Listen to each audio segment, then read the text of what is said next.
ChatGPT, for example, doesn't guarantee anything in terms of protecting anyone's data. All their data is potentially theirs to use as they please. So it's not a tool that you want to introduce into a classroom environment at all. I think the endorsement be to give on their own utilize it as a productivity tool. But on its own, it's not in a position to be a tool that they want to have is in classroom.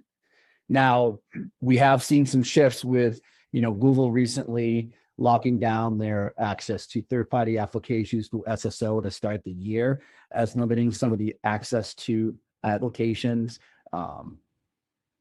Notebook LM, of course, is now approved for use with education, but it needs to be enabled within the console. So we are seeing existing platforms kind of open up and become more flexible to integrating tools more efficiently within existing platforms that have been approved. But we also have to be aware that educators and students are utilizing these tools freely and openly, and there's a tremendous risk of that, such as they're entering into the student data. So here are some of the biggest risks, just to kind of develop a big picture framework of things to think about. Of course, is the access to the sensitive data, without permission. If you're utilizing an AI tool, you need to understand the privacy policy, how it's using your data, what type of data you're inputting into the tool itself, and think about the wide range of access that you're providing this particular tool. And just like we were talking about before, that could be voice tools, that could be audio tools, that could be visual tools. The data is different than it used to be. There's data breaches. We've heard the PowerSchool breach recently. Now with AI, we need to think about tools that may be used that are accessing new types of data and potentially can have those types of breaches. So it's a typical, data privacy issue that can be incredibly enhanced by the issue of AI. Privacy leakage. So of course, just accidental exposure of sensitive data, could be poor data handling when in the school. You might have a data specialist who misshares a Google sheet, the wrong route, makes a copy inappropriately and shares inappropriately with another group, and all of a sudden those emails are God knows where, right? So leakage happens all the time. Data poisoning, intentionally corrupting data to affect AI outcomes. So that's a more advanced issue with AI data, where the data is not what you think it is, or it could be corrupted within an AI system.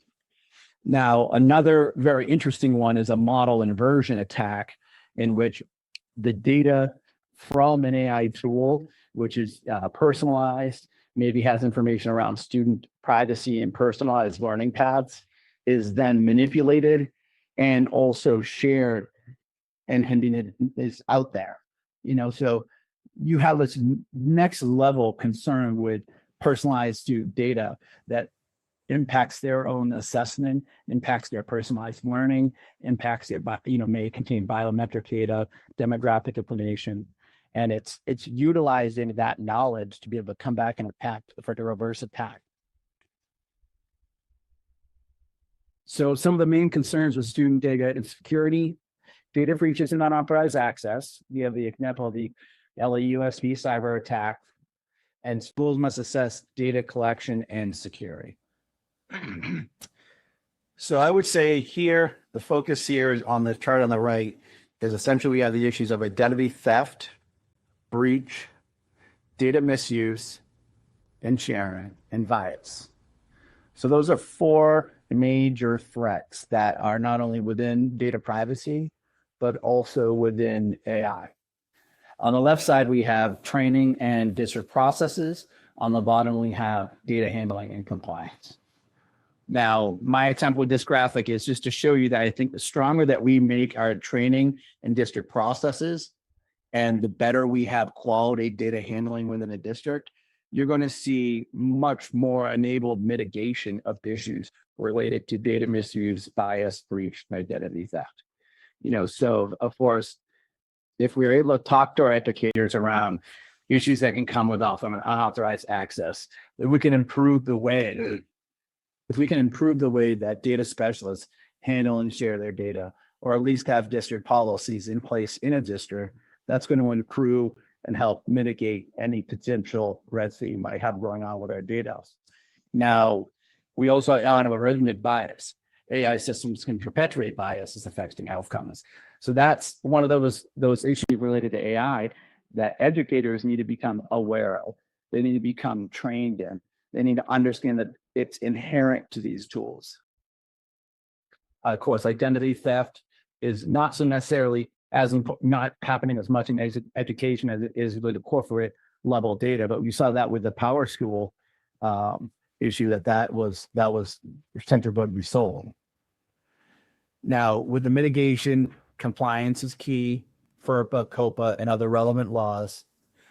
Privacy settings, that goes down to reviewing privacy policies, privacy settings, making sure we're aware of that. And one of the biggest parts of this is training educators to understand the best practices around data privacy, being sure that they understand where their data is going, what are the privacy policies in place, and understand what they can and can't use in students at different ages. Now, also, we need to make sure that we also update them regularly and keep them in move with data privacy policies and how things are changing. And of course, districts need to have breach protocols. What's going to happen? I think I know I watch from a distance because I was a Power School user, but I watch from a distance as districts kind of handle the issues with the Power School breach. What types of practices do they have in place? And I found it interesting that one of the best documents that I ended up in Massachusetts secret were provided, the World Tech Directive were provided with, was a document created by a data specialist, not even someone from the organization themselves will identify where that breach happened. And I was just shocked by that Power School's response was that almost weak towards providing their technology directors and people handling the data, really strong documentation that will help them out in that situation.